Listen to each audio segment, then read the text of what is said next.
안녕하세요. 첨단 과학 기술을 쉽게 이해하고 대비하는 창규 아이튜브의 채널지기 박창규 교수입니다. 오늘은 제가 가장 많이 듣는 질문의 하나인데요. 다가오는 미래 4차 산업혁명 시대에 무엇을 준비하면 훌륭한 인재가 될 수 있을까라는 주제로 말씀을 드려보고자 합니다. 흔히들 인공지능이나 빅데이터, 로봇 같은 것을 전공해서 전문가가 되어야만 훌륭한 인재가 되지 않을까라는 생각을 갖게 되는데요. 꼭 그렇지 않거든요. 이런 것에 대해서 자세히 알아보도록 하겠습니다. 4차 산업혁명의 가장 큰 변화 중에 하나는 공급자나 기업 중심이 아니라 개인 중심인 세상, 개인들이 만들어가는 세상입니다.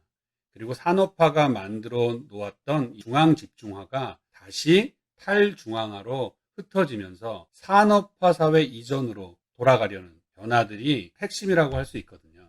그러한 변화의 흐름을 우리가 제대로 안다면 우리들이 무엇을 준비해야 되고 어떠한 것을 추구해야 되는지 알 수가 있죠. 바로 개인이 주인인 세상. 우리가 남이 시키는 것을 잘할 때는 그저 근면하고 성실하고 열심히 하면 됐지만 개인이 주인인 세상은 주인으로서 가져야 될 덕목들이 조금 더 있습니다. 그것이 바로 창의력, 도전이죠. 어떤 때는 결단, 용기, 과감 이러한 것들이 주인으로서 가져야 될 덕목입니다.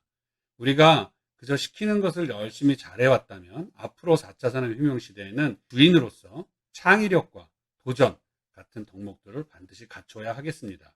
그러기 위해서는 당부하고 싶은 것이 한 두 가지 정도가 있겠습니다. 우선 첫 번째, 디테일한 스페셜리스트가 되라. 스페셜리스트라는 것은 이제 전문가라고 우리가 얘기할 수 있는데요.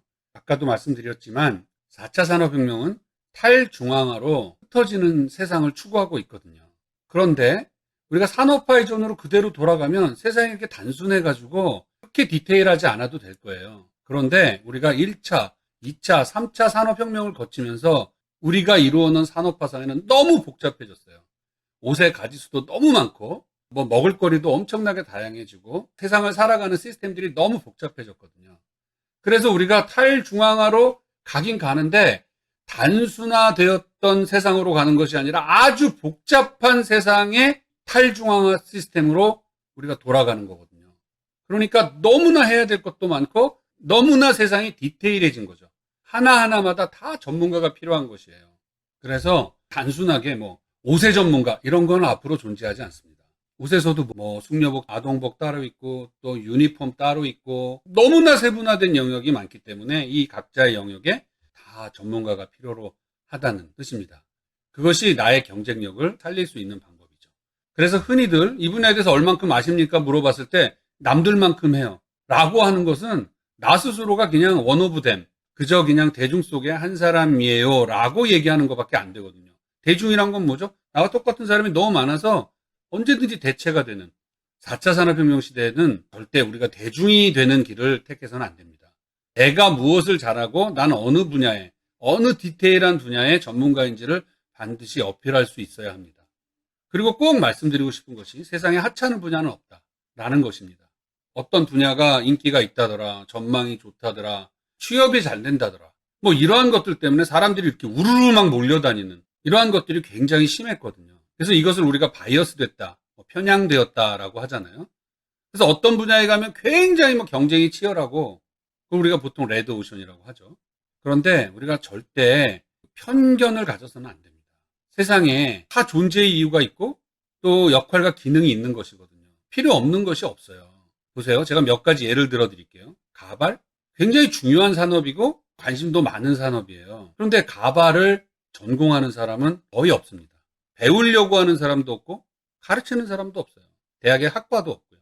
보통 사람들이 이렇게 좀 작아 보이거나 또 전통적이거나 노동 집약적이거나 혹은 좀 지저분해 보인다든가 이런 거는 잘 안 하려고 그래요. 사실 왜 그런 걸 안 하려고 하는지 모르겠어요. 변기라는 걸 보면 변기 우리가 매일 화장실에서 보는 것이 변기지만 변기를 전공하려고 하는 사람이 없습니다. 변기를 전공하면 내 인생이 변기처럼 지저분해지는 것도 아닌데 그냥 변기 이런 게 싫은 건가 봐요. 그런데 4차 산업혁명 시대에는 이 변기조차도 첨단 기기거든요. 지능화되고 데이터를 수집하는 전문가가 있어야 되는 거예요. 이러한 변기라든가 이불이라든가 양말, 가죽 유전공학도 중요하지만 잡초학도 누군가는 해야 되는 거죠. 실제로 양말만 하더라도요. 이 양말 안에 들어가면 얼마나 종류가 많겠습니까? 양말에도. 이러한 디테일한 세상에 하찮은 분야가 어디 있습니까? 필요하지 않은 것이 어디 있겠어요. 다 사람이 살아가는데 꼭 있어야 되는 것들이잖아요. 문제는 한쪽으로 심하게 편향된 세상에서 이러한 것을 전공하거나 공부하려는 스페셜리스트가 없다는 것이에요. 여러분들, 이러한 분야를 꼭 챙기셔야 돼요. 주위를 둘러보세요. 스페셜리스트가 돼야 될 분야들이 정말 너무 많아요. 이러한 것들을 우리가 놓치지 말고 이러한 디테일한 분야의 스페셜리스트가 되기를 바랍니다. 그리고 또 말씀드리고 싶은 것은 어려워서 못할 것은 더욱 없다. 흔히들 4차 산업혁명 그러면은 뭐 인공지능, 빅데이터, 로봇 이런 것들에 대해서 전문가가 되지 않으면 마치 경쟁력이 없다고 생각할지 모르겠어요. 그러나 인공지능, 빅데이터, 로봇 같은 것이 어렵지만 그건 개발자의 몫이고요. 우리는 그저 그것을 도구로 잘 사용을 해서 내가 전공하고 있는, 내가 활동하고 있는 그런 영역에 잘 적용하면 되는 거거든요. 그래서 인공지능이 어려워서 못하겠다? 여러분, 전자레인지 원리는 어렵지만 전자레인지 사용하는 것은 간단하잖아요. 전자레인지로 맛있는 음식을 만들어 먹는 것은 음식의 전문가, 엄마지 인공지능 전문가가 아니에요, 여러분. 그래서 이것을 어렵게 생각하지 마시고 그냥 우리는 그것을 잘 사용하기만 하면 된다, 이렇게 생각하시고 누구나 쉽게 도입하셔서 잘 사용하시기 바랍니다. 그리고 우리가 이 만시간의 법칙이라는 걸 들어보셨나요? 말콤 그래드웰의 이 아웃라이어라는 책에도 잘 소개가 되었는데요. 보통 하루에 한 3시간씩 10년 정도로 하면 한 만시간 정도 되거든요. 만시간 정도를 우리가 선택해서 어떤 몰입과 집중을 하면 전문가가 된다. 뭐 이러한 법칙도 있습니다. 우리가 스페셜리스트가 되기 위해서는 당연히 그 디테일한 분야에 만시간 정도를 투자를 해서 전문가가 된다면 우리가 4차 산업혁명 시대에 아주 훌륭한 인재가 될 거라고 생각합니다. 4차 산업혁명 시대에 탈중앙으로 흩어지는 세상에서 하찮고 이런 것들이 없기 때문에 작은 분야라도 여러분들이 원하고 여러분들이 잘할 수 있는 소질을 잘 개발한다면 우리가 디테일한 스페셜리스트가 될 수가 있습니다. 우리가 원 오브 댐, 대중이 되는 길을 선택하지 마시고 나만의 길을 선택하시기를 바랍니다. 두 번째로 말씀드리고 싶은 것은요. 역시 4차 산업혁명 시대 개인이 주인 세상에서 책임과 마무리에 대해서 말씀드리고 싶습니다. 기업이나 공급자가 중심인 세상에서는 우리가 책임을 지거나 우리가 처음부터 끝까지 마무리를 해야 된다는 그런 것들이 큰 이슈가 아니었죠. 그러나 4차 산업혁명 시대의 개인 중심인 세상에서는 개인인 우리가 주인으로서 책임과 마무리를 잘 져야 된다는 굉장히 중요한 그러한 덕목들이 역시 필요합니다. 그래서 제가 두 번째로 말씀드리고 싶은 것은 4차 산업혁명 시대에 인재가 되려면 협업하는 멀티플레이어가 되라 라고 말씀드리고 싶어요. 자, 앞에서 스페셜리스트가 되라, 그리고 멀티플레이어가 되라, 이게 어떻게 보면은 반대말 같죠. 스페셜리스트는 하나를 잘해야 된다는 얘기고 멀티플레이어는 다 잘하라는 얘기니까 이게 뭐야, 하나를 잘하라 그러더니 왜 여러 개를 다 잘하라고 하지? 제 말씀을 끝까지 들어보시면 이해가 되실 겁니다.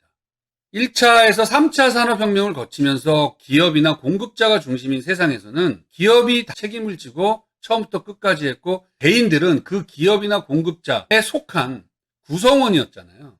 그러니까 내가 맡은 역할만 잘하면 됐어요. 처음부터 끝까지 완수를 하는 그러한 멀티플레이 기능은 기업이 다 하면 됐어요. 그러나 지금 개인 중심인 세상이기 때문에 또 우리가 산업화 사회 이전이 복원되고 회복되는 시대. 근데 산업화 사회 이전은 자급자족 시대잖아요. 엄마나 아버지가 한 가지 일만 하는 것이 아니라 집도 짓고 농사도 짓고 옷도 만들고 연장도 만들고 다 했단 말이에요. 그런데 우리가 자급자족 시대로 그대로 돌아갈 수는 없잖아요. 이미 산업화가 일어났기 때문에. 다시 분해되고 탈중앙화가 되는 세상으로 우리가 돌아가 보니까 너무 복잡해진 거예요. 그런데 우리가 다 해야 되는 거예요.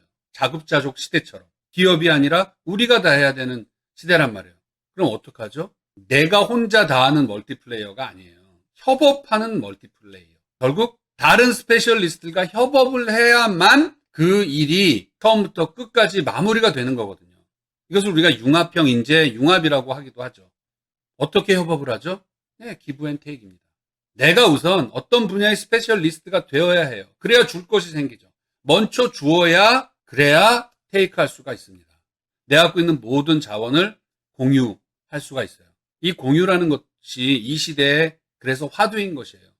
내가 갖고 있는 자원, 능력, 노하우 이러한 것들을 다 나누어야 돼요. 그래야 개인 중심인 사회가 시작부터 마무리까지 만들어질 수가 있는 것이죠.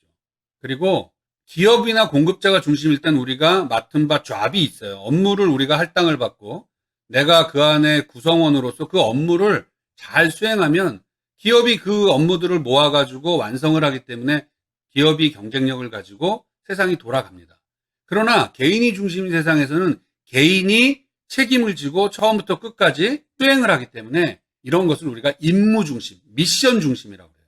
이 미션, 업무 중심일 때는 작은 일이라도 해봐야 합니다. 보는 것과 해본 것은 엄청난 차이가 있거든요. 저도 사실은 이 유튜브만 해도 막상 해보니까 이 안에 굉장히 디테일한 것들이 많더라고요. 그리고 막상 해보면 실패도 당연히 많이 해보겠죠. 우리가 대항해 시대 때 아마 실패한 사례가 훨씬 더 많을지 모르겠어요. 그러나 이 실패도 이 개인 중심인 4차 산업혁명 시대에는 굉장히 중요한 경험으로 가치가 있는 것입니다. 부분적으로 계획만 세우거나 공부만 해보거나 알아보기만 하지 마시고 작은 일이라도 내가 감당할 수 있는 범위 내에서라면 꼭 한번 해보라고 말씀드리고 싶습니다. 그거로부터 얻는 가치 있는 경험들이 쌓일 때 우리가 4차 산업혁명 시대에 경쟁력 있는 그런 인재가 되지 않을까 이렇게 생각을 합니다. 오늘은 제가 4차 산업혁명 시대의 인재가 되기 위한 두 가지 조건을 말씀드렸어요. 첫 번째, 디테일한 스페셜리스트가 되라. 두 번째, 협업하는 멀티플레이어가 되라. 꼭 기억해 주시길 바라고요. 오늘은 여기서 마치도록 하겠습니다. 이 동영상이 여러분께 도움이 되셨다면 좋아요, 구독 부탁드리겠습니다. 안녕히 계세요.